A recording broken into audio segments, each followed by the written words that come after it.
But the thing for me, you've just got to walk into that team and just be yourself. Don't try and be something you're not.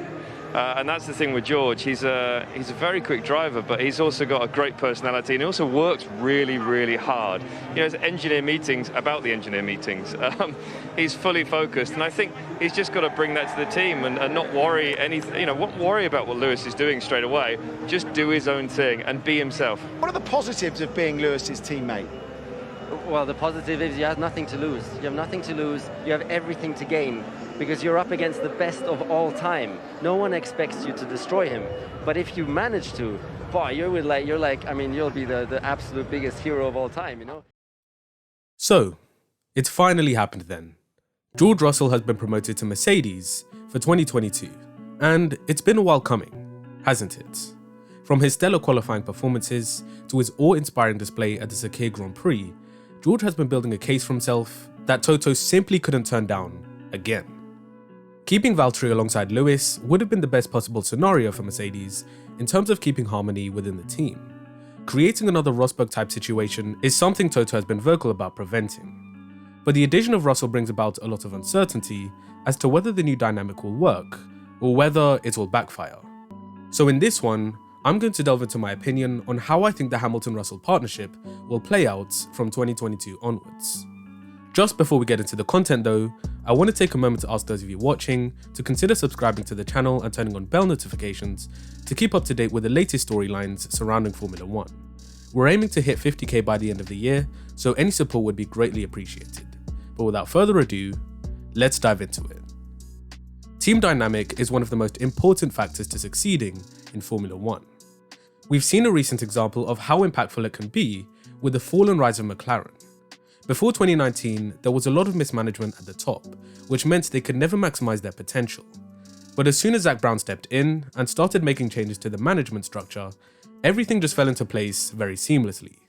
The working relationship between the drivers and engineers enabled them to develop into a podium contending team in a short period of time.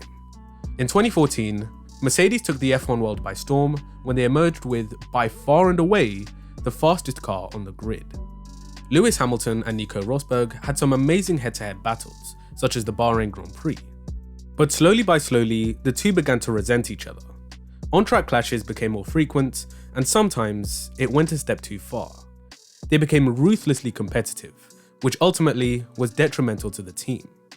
Now, the reason I brought this up is because I've seen a lot of people compare Russell to Rosberg, claiming that he's going to come in and wreak havoc within Mercedes.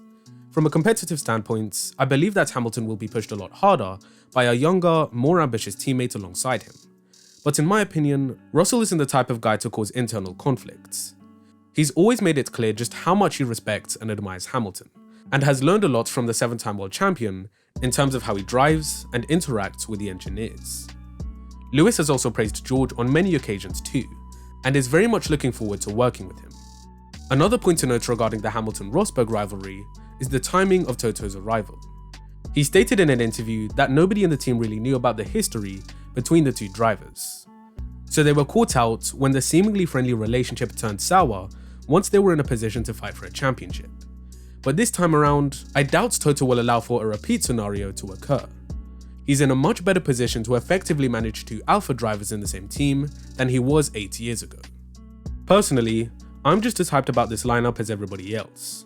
It'll be great for Russell as he'll finally get his time to shine in a front-running car, and great for Hamilton because he'll be pushed harder than before. And for the sports, it's just what the fans want to see. The best drivers scrapping it out in the best cars. One more point I wanted to discuss on the topic of driver dynamic is Lewis potentially becoming George's mentor. Since Formula 1 is about to enter the new era, Mercedes will need a championship caliber talent to replace Hamilton when he retires. Russell has all the tools he needs to become one of the best, if not the best driver in F1.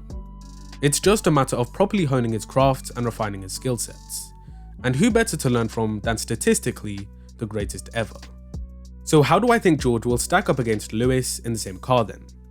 Well, one thing that stands out for me is the similarities between himself and Jenson Button. Both possess a very smooth driving style and thrive in wet weather conditions. Despite the FW43B being quite wind sensitive, Russell is still able to limit the number of corrections he has to make on corner entry and exits. Most of the time, he's extracted the maximum performance from his machine over a single lap. But there also have been days where he's pulled off feats that nobody thought were possible in a Williams. His Saturday performances have often overshadowed what he's been able to do on a Sunday, and to be fair, he has had a fair few missed opportunities, with the most high-profile mistake coming at Imola last year. Having said that, I'd say his Sunday struggles are more down to the car being much better in quali trim than race trim, but nevertheless, he's also had some standout performances. And in his Sakhir outing, he proved that he knows how to control a race from the front. It's important to note that George will be entering a team that Lewis has been a part of since 2013, so it might be difficult to get within 2-3 tenths of his teammates initially, as he'll need to spend more time understanding how to get the most out of the Mercedes. But since he's so mature and open-minded, it shouldn't take too long for him to do so anyway.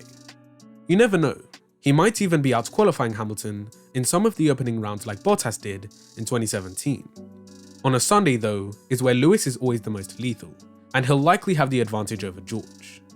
Therefore, it will again be important for him to understand the whys and hows of Lewis's speed, tyre management, consistency, etc. Building confidence can be difficult when you're up against one of the greatest drivers in history. Hamilton's previous teammates all know far too well that he's pretty much impossible to beat when he's at his best.